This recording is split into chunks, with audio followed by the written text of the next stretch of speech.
Hello, everyone, and welcome to Moonride. This is Dave Johnson, and I'm here with the fabulous Lena Rodriguez of Tarot Down Under.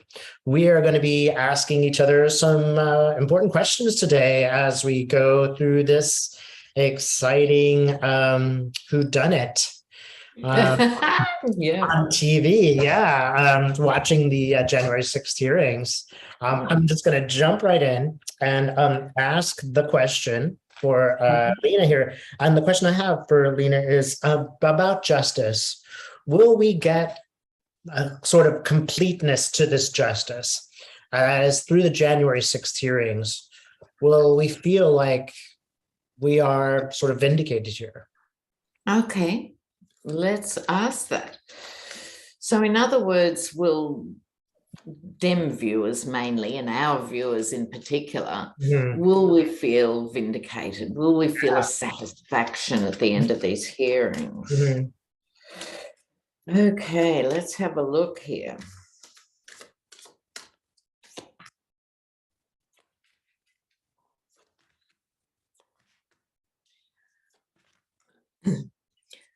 All right, it's sort of a mixed bag, which is probably not surprising No. on one level. Okay, but kicking off here with the Nine of Wands, battered but still standing, in the sense that I think there will be a feeling that this battle has been won, but there are more to go. Mhm. You know, but nonetheless, this feeling that things have moved forward here. They have moved forward. There has been some progress. Then I was very pleased to see the Magician card and the Two of Cups. So, Magician, the power to influence and adapt and transform, it's major, major, major. And I think this is the coming together. So I think there will be a feeling amongst Dems and like-minded souls Mhm. that we are bonded on the other side of this Mhm. experience. Mhm. We can't control history, but at the same time, this is more to the heart of the question. Will we feel satisfaction? I think, yes, we will. They've done as good a job as they can to bring things to light and to point it out. There is still a threat, quite a big threat to democracy itself Mhm. remaining at the end of this, because it's not like the old days where everyone watched Walter Cronkite and, Right. therefore, when this sort of stuff was spelt out, everyone got it, so there's Right. still a ruthlessness to be tackled. But, and this leads into our other question, maybe down the track, there will be a plan on the other side of this, a strategy to move forward. Mhm. So there is satisfaction, but because we are grown-ups, unlike the opposition, there's an understanding that this has made huge headway, but there are more battles, particularly the midterms. Yes. Right. Yeah.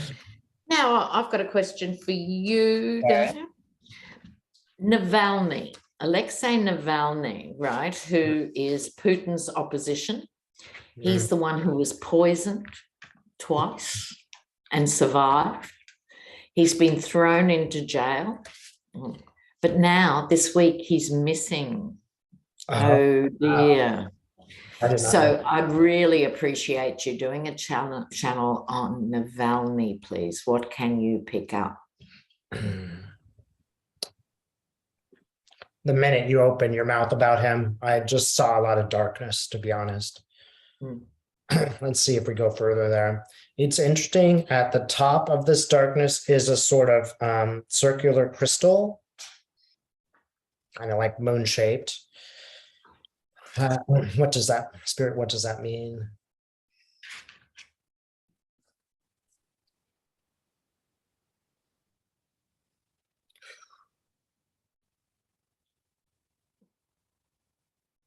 Yeah, I think he's dead.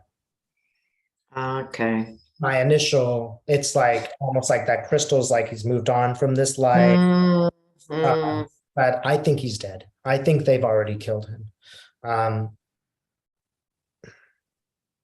I'm seeing like an island. It could be possible that they just put him someplace on this island where nobody will ever find him again. It's just a desert island, some sort of thing, or an island almost where they're sure he's going to die on his own. But it could also just be like, he is an island now. He's separated from this lifetime. Yeah. So I'm just going to ask one more time. Did they kill you?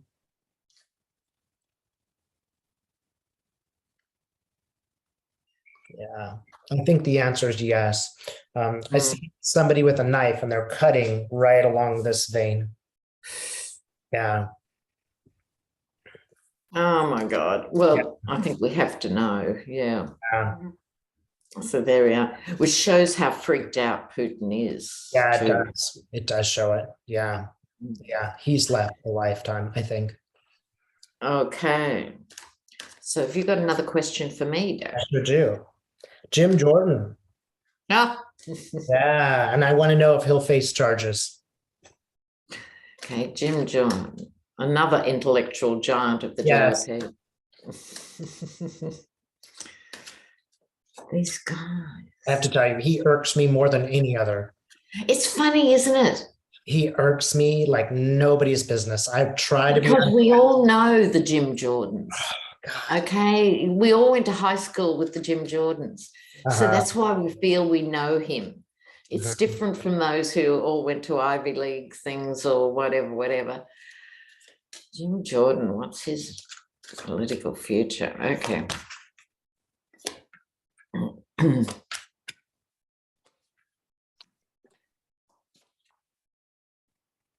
Well, who's this woman?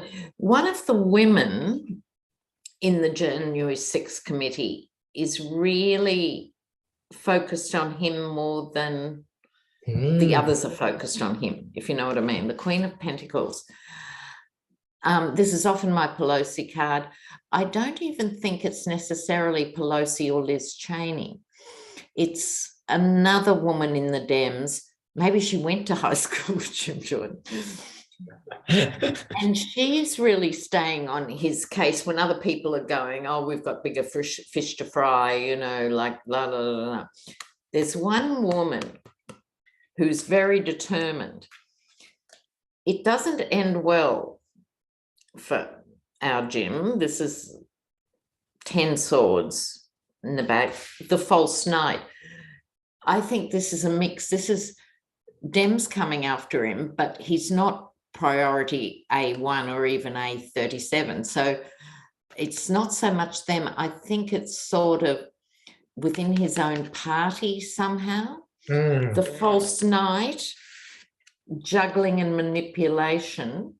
Now, when I picked this card up, the false knight, I think some of that dirt from the wrestling days, when those men very bravely came forward and said we were abused in large numbers, and he supported the coach. Remember that backstory? There's a lot of emotion around this, and that might come back to be one or two of these swords. My point is, not just the Jan 6 committee, lots of people have it in for Jim Jordan. I don't think that many people like him. I don't think so either. Yeah, what's to like? Yeah, totally. Now, while we're on the grubby and the shameless, I'd like your take. We've all read on DeSantis and Trump and stuff, but it's, I think, the new hot ticket, because DeSantis is obviously going to run. Trump has to pretend he's running. Florida, it's a nexus point. I'm going to ask, what do you see as a head-to-head DeSantis-Trump? What do you see coming down the pike? Interesting that you use that phrase, because the first thing I see is a sword with like a sort of globe on top thrown down between the two of them. And it's like that sword, like who's going to pull the sword out of the stone here?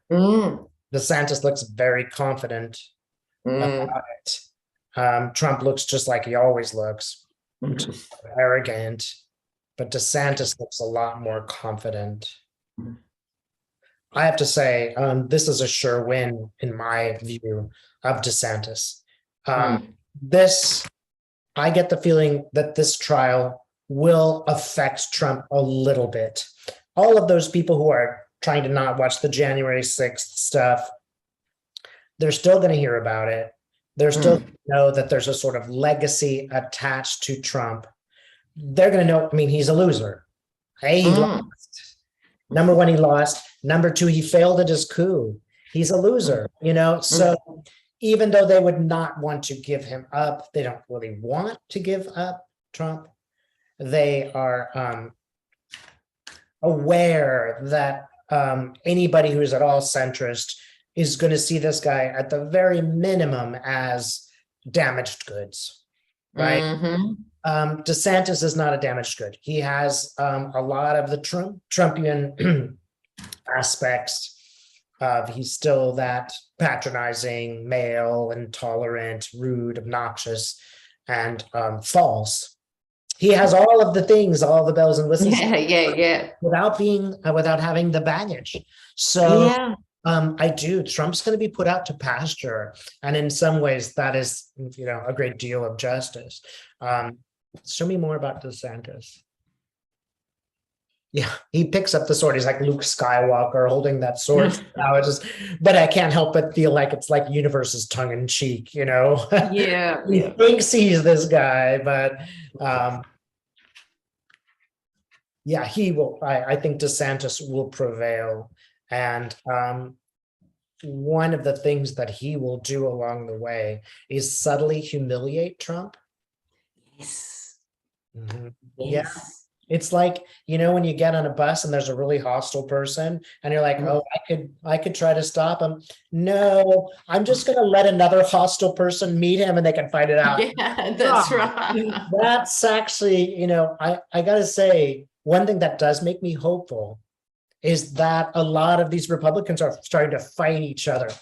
Yes, that's why I think this is a really important matchup. Yeah. Because it takes a powerful one like DeSantis to really do the damage that Dems can't do, because they just shrug that off. Right. But another MAGA-file maniac, fascist in the making, he can't compete. No. He's the young version of Trump, and he's smarter, unfortunately. Yeah, he is smarter. Right. And he's used to the political game, you know. I don't have a feeling of he might prevail over Trump, but I don't get the feeling that he's going to prevail much further than that. I was just going to say the same thing. Don't worry too much, viewers. We're talking about who's going to get the nomination of the Republicans, not who's going to win the election in 2024. Because I think DeSantis doesn't have the baggage Trump has, but he has his own suitcases, you know, hanging around. And I don't see him prevailing in 2024, but I see him prevailing in this matchup too. That's interesting. So thanks for that. Yeah.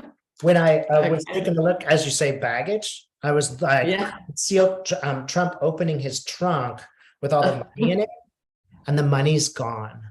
So I'm wondering if one of the principal things is, and I've always thought that bankruptcy would be Trump's problem first.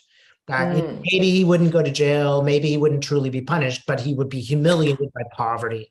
And I wonder if that isn't one of the goals of January 6th, is to get that money, it's ill-gotten gains, out of his bank account, right? So yes. So we'll move on to the next question, and that's about John Eastman. And viewers probably know this, but John Eastman was the guy who kind of put together the whole coup, if you will. He tried to manage it, and we saw testimony the other day of the guy who's on the phone with him. It's like, get a good criminal lawyer, John, because you're going to need it. Bang! You know, this is a hardcore conservative that's hanging up on him. So So what happens always when you commit as many crimes as Trump has, the lawyers start to drop away. You start with the best that money can buy, and then the next tier, the next tier, the next tier, and he's down to the basement. Yes. So he has the alcoholic Giuliani, he has the mad, demented Sidney Powell, and it was John Eastman. Oh, Sidney Powell, don't you love it when she was pulled up in front of somebody? Her defense was, no one would believe what I was saying because it was such rubbish. That was her defense for herself.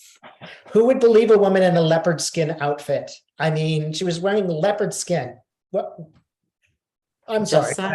Yeah, I mean, if you're in a nightclub, maybe, but as the lawyer. And John Eastman, yeah, he was the one who did the famous memos of actually pulling it together. So have I missed it in the hearings, or no one's talked about him much yet?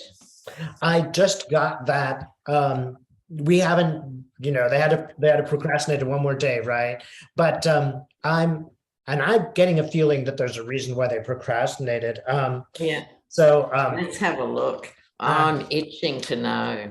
But they didn't cover that much. I think he's to be decided, Eastman. Let's see what's going to happen with Eastman. Yeah, they're thinking, how are they going to handle him? Because he is a central player, but yet another useful idiot. Yeah. So, yeah, this is them strategizing. Do we go really hard on him, or do we keep our eye on Trump, or is he part of it there?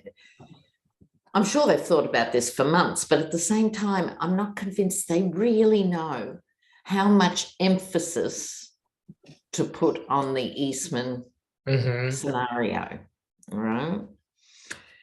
He was there he was the ruthless guy because he lent some sort of legal credibility to this notion of a coup. So he's the ruthless guy, but everyone's walked away from the ruthless guy. So he has no allies.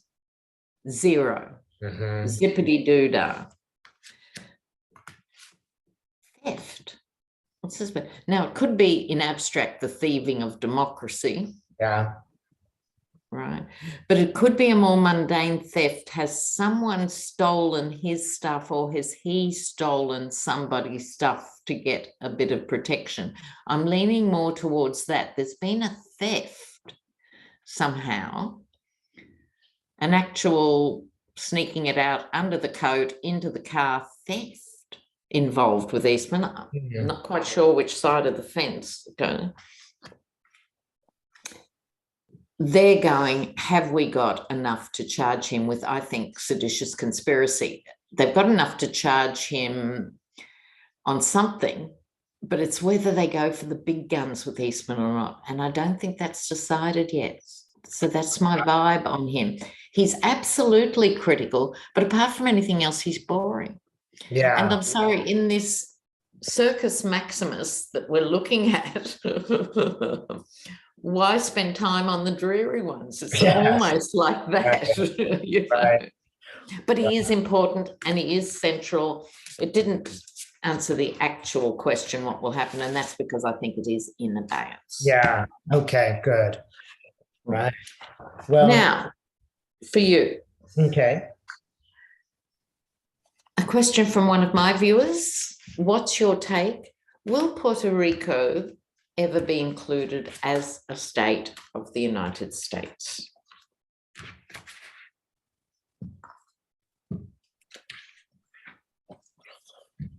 Well, I have to tell you, I immediately kind of have a feeling of disappointment. I see the Puerto Rican flag at half-mast.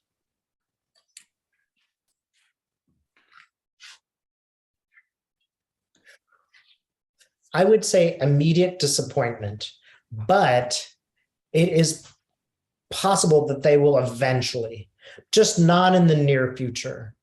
Right? So the time frame I think your viewer might be looking at is like, hey, the next few years we could get a couple more senators in there, we're liberal.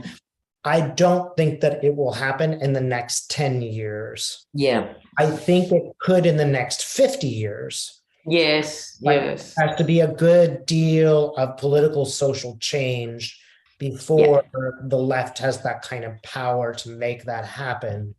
So I'm not going to say, hey, give up now or be disappointed now. The fight's going to be ongoing. It does seem to me that it will eventually happen, but it might not happen.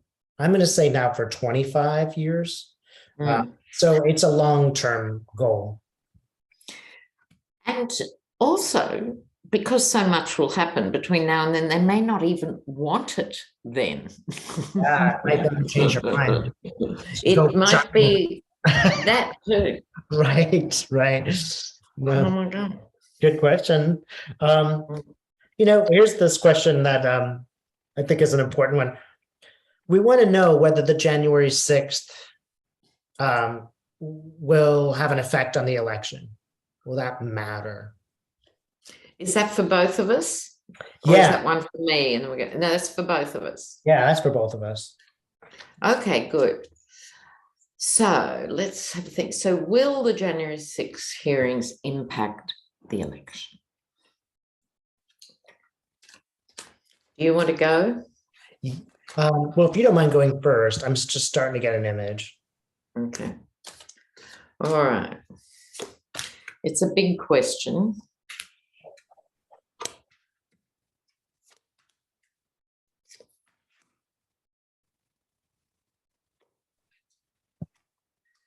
Oh my word. I've got every card of mystery that you can pull. Wow. Weird. Yeah, really? It starts with the hermit, who is mysterious, as a character, however, shining light on the path, right? Then, side by side, the Yeti and the Hierophant, so the government coming after Trump, which is what it's all about, will have an impact, but we won't see it just yet. I'm hoping we will see it before the election. I'm getting to the election. Okay, so we won't quite see its impact straight away, right? But it will mean a GOP departure from Trump.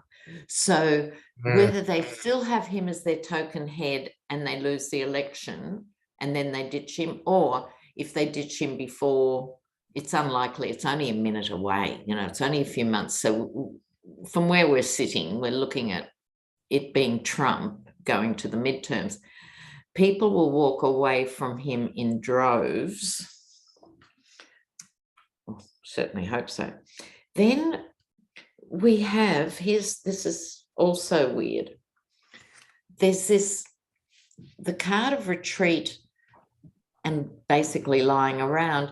It's like, what is important is that the American voters, the American Democratic voting bloc, does not get paralyzed with this, but continues to forge forward.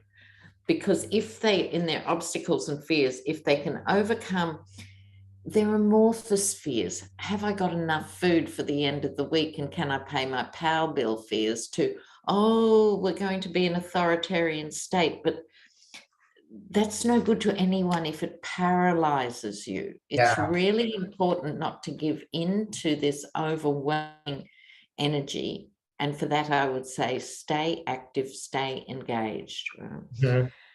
But here's the wedding card. And so I think, to answer the question, will the January 6 hearings do, they'll come back and have an influence. Yeah. Okay. So in other words, I think there'll be the impact when they just finish, then other things take over. And then by the time it's actually time to go to the polling booth, they come back, and fours are really solid. Great. Good one. Well, let me tell you what I saw immediately was I see the Senate, and like inside the Senate chamber, and there is somebody with a shield, and they're holding back the, mad hordes of people. Yeah, right? yeah. And they're succeeding at pushing them back. So I get this is, okay, this is a principal battle that they are fighting. Yes. It is the battle that decides whether you win or lose the war, right? It's not Yes. finished. So Yes. I get that the Dems win. They win this battle. They win it politically and socially. It's not over. I mean, much as you've said, it's you're just keeping the manic hordes at the gate, and you're pushing them outside your wall. Yeah. About the wall reference, but you're keeping them outside your whatever. And as you said, it is an important battle that is won, but the war continues. It's not going to. This particular event isn't going to decide everything in the next election. It will be a continual battle. But it is still, do not underestimate it. I think it's the life and death of the nation is hanging in the balance. Yes, so, absolutely. We would all like a quick solution. We would all like everybody to just wake up now and get it. Yeah. We would think that this would be dramatic enough to get people's attention, but it is. But people just don't give fascism up. They don't just go, oh yeah, I'm not a fascist anymore. It takes them a long time to admit they were wrong, if they are ever able to. That's right. And there's also a lot of, I think, probably middle of the road voters or even non-voters who think, it's really bad. I don't like what's happening. Mm-hmm. But it won't America's America. We'll be all right. Yeah, fine, That's a real risk too. Yeah. And I feel in this image, like most people on the left have gotten over this naivete. They have taken up the shield and shielded the nation. So most people aren't just going to be like, I don't need to vote. I mean, I'll just tell you, some members of my family literally made other members of my family vote. They're like, I am picking you up at 12 and you are going to go there. They say, it's good. You don't have any choices. Let that be played out across the nation. Let that be played out across the nation. Yeah, great. So good. This makes me feel optimistic. Now, here's a final question for you, and that's what should Democratic politicians focus on in the next election? Are we talking midterms or 2024? Yeah, midterms. Are we both doing this? Sure, we can both do this. And I'm just like, hey, if Democratic politicians, let them know what we're talking about here. These are we're talking to the Dems right now. Are you listening? Dems, what should they be focused on? What should they be focused on?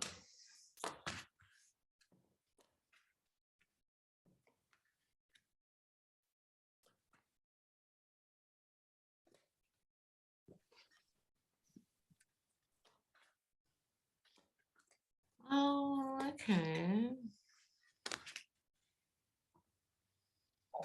All right. So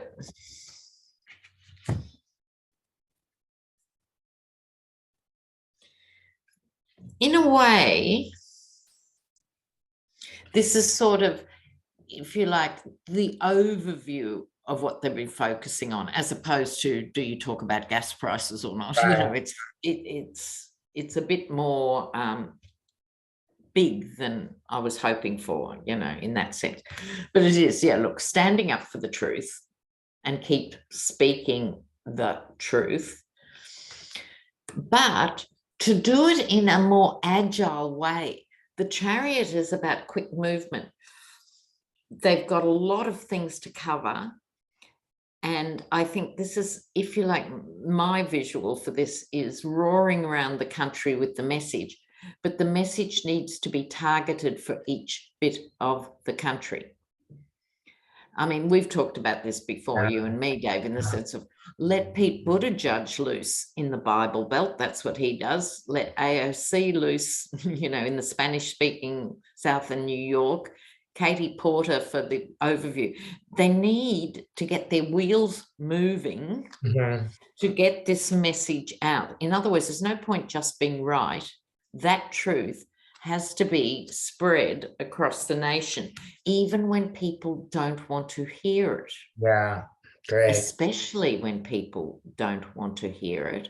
Mhm. Be prepared for some argy-bargy. Yeah. Not everyone's going to accept it, but this is too important.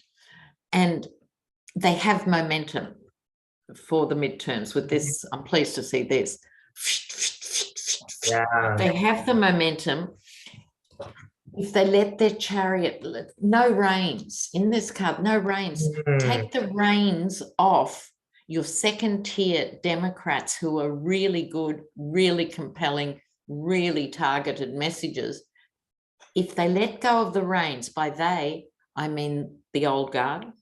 If they let go of the reins on the Dems, they'll be better off than if they try and control the message. Do not try and control this message, is my message. Now, for those of you who are American and you don't know what argy-bargy means, it means back and forth. It's one of my favorite Lena-isms, Australianisms. But yeah, the back and forth. And I feel so like in my heart, like that's, one thing Trump was really able to do brilliantly was get the TV to constantly focus on him. The news constantly focused on him, how outlandish the message. And I always wonder why Democrats can't do that a little bit better. Could we not have a couple of YouTube videos from Biden a week? Why doesn't he do what we do and just deliver the message to people? And, why is everything so controlled? Get out there, say it, even if they're just so worried about every detail. Trump never worried about the details. He didn't matter. No. Was that wrong? It didn't make a difference. Right? No. So, I don't think we should go that far, but for my part, the first thing that I saw was women's issues, and just like issues that are pressing to women should be the ones. That's how the Democrats won the last election. And issues, when I say issues pressing to women, I don't mean only women. I mean especially things like reproductive rights, gun shootings that we're seeing. These are things that, every mom in America cares, and lots of dads too. But that pushed them over the line in the last election. It was women who came out and voted against Trump, not necessarily men, although there certainly were men. So that's the first thing that I get is a woman's focus on the women's issues. Women's right to choose. Now that is going to move a lot of centrists, is that they don't want people telling them, maybe they wouldn't even have an abortion. That's right. They want the right to be able to do that. I mean, I think even men want the right to be able to say, now's not the time for me to have a child, and don't tell me what to do. You don't get to be my God. That's just a truism. I'm seeing a woman standing very firm, with hands on hips, and saying, I've had enough, and I think that could be symbolic of men, women, minorities, everybody. Because that woman is all of us, right? But that's the principal thing. If they hammer away at those two issues over and over and over again, they will get to me. Most people want some limit on the number of guns in this nation. Most people, look at Australia. There are no mass shootings here. I mean, how many shootings were there in Australia last year? I don't know, but they were mainly gang related and didn't impact the public. 5. Like, we don't even hear about them. It's so rare that we don't hear about them. There certainly are no mass shootings. So I think that this is the key issue. 90% of Americans think there should be some limits on guns. And that piddly nonsense little maneuver that the Republicans just barely did something. I don't think that's going to cut it for most people. It's just going to underscore how little they do. And I think language is important. Moms demand action on gun stuff, which emerged from Sandy Hook. The main woman for them, Shannon Watts, she said, call it gun safety. Whenever you talk about it, talk about gun safety, because it's not as threatening as gun control or gun regulation. Gun safety, because then they're forced to say, I'm opposed to gun safety. You see, language is important. And it's the same with the abortion stuff. Talk about forced childbirth. And I'm sorry, even if I was a Catholic mother who never missed mass, I'm not so comfortable with the idea of forced childbirth. Yeah. Okay. So Mhm. the language we choose to use is important. It is important. It's a great thing. Y'all know that Lena is a sociologist. She has a degree in sociology. So perfect framing. I don't understand why the Democratic Party is not on the phone with you right now, Lena. Oh, really? Yeah, My seriously. phone's turned off. I should turn it on. Lena, could I persuade you? A question came to me. Maybe we could both do one more. Yeah. You know how they delayed the hearings that were supposed to be today, but they delayed them Yes. one day. And it just came to me like, they've given a kind of very topical, oh, we didn't have enough time to get our film together. Yeah, Sure. but really, so Really? there has to be something else, doesn't Something it? Because else. they've been hyper prepared. Oh, how intriguing. Yeah. So Okay. go ahead and read. Why that 24-hour delay? Yeah. Hmm.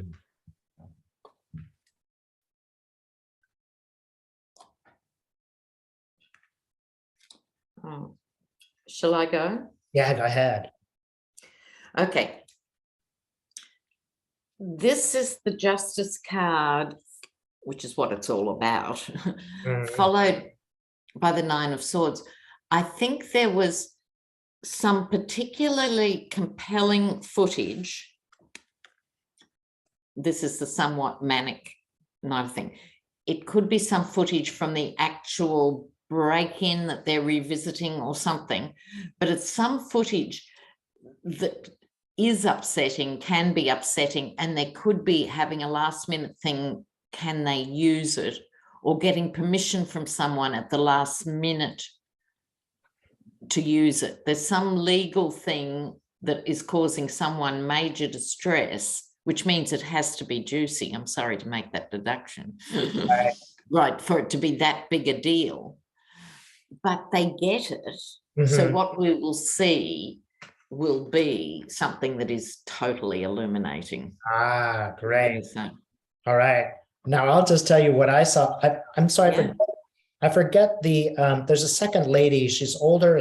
She has kind of a Krautmeyer sort of name. She's a kind of blonde lady. Yeah, I know her. I can see her face. I can see her face. Her name. Forgive me, viewers, if I don't remember her name, because I do like her more and more as I'm watching this. Yeah.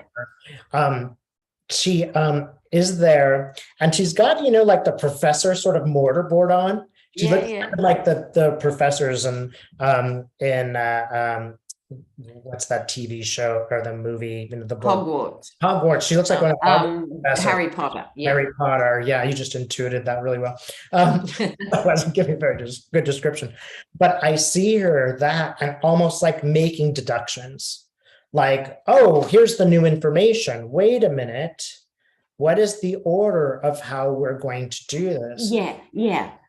It's like that. It is a technical issue. There's a legal aspect, but it's technical how to maximize what they're doing with this thing. And either they didn't have it in and they've made a case they really want it in or something like that. But it's worth the wait is my impression. Yeah. Well, keep in mind, if you show some of this video and there's already a trial going on for certain people, that could be a giveaway to them. So when they go to court and the video's already, they know, if they know what the government knows, then they're going to alter their testimony. Right. So to some degree where you need to keep this information under wraps, because then when they lie, you go, really? Well, here's the video. So I feel like that could be the case. And it's almost like she's shuffling a deck.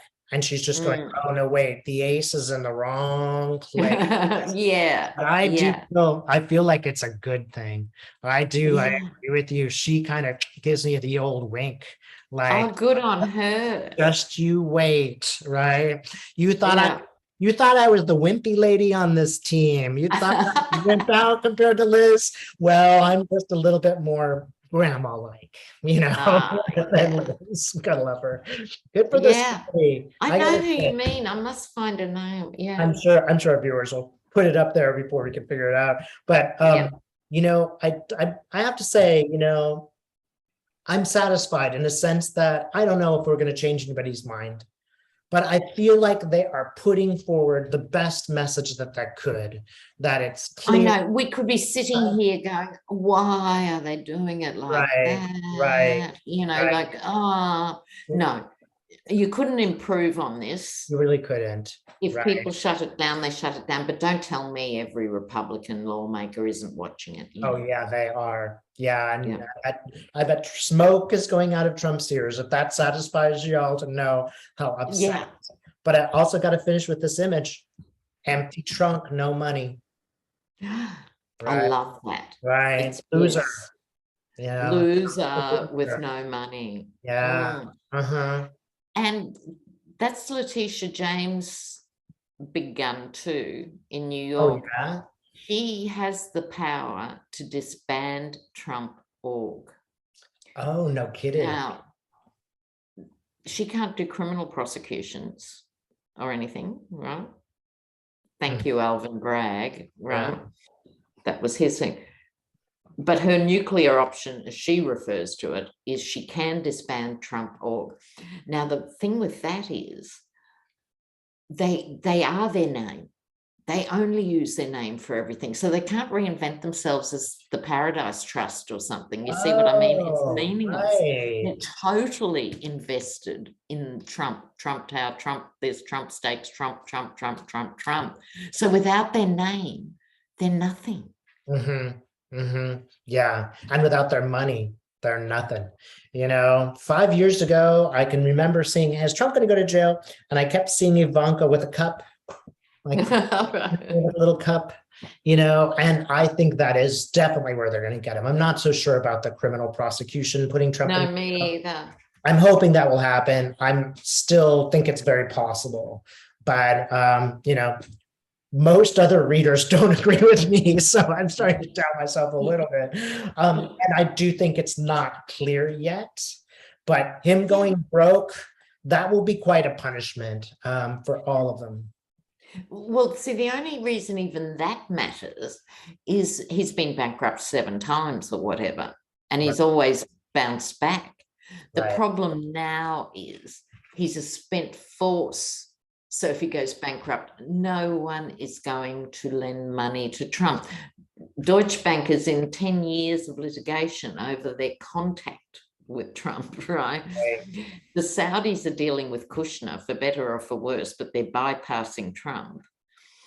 Okay, no bank in America would lend to him 15 years ago. They're not going to start lending to him. Mm-hmm. So he's exhausted his international and national options. So if he's bankrupt this time, it's for real. Yeah. Mm-hmm. And he will feel that pain. Mm-hmm. Love it. No more McDonald's for him. Or only McDonald's. Or only McDonald's. No more T-bones. Lena, as always, this is fantastic. Thank you so much for having me on, Dave. Always a pleasure, and we'll do it again soon. Thanks so much for watching. Ciao.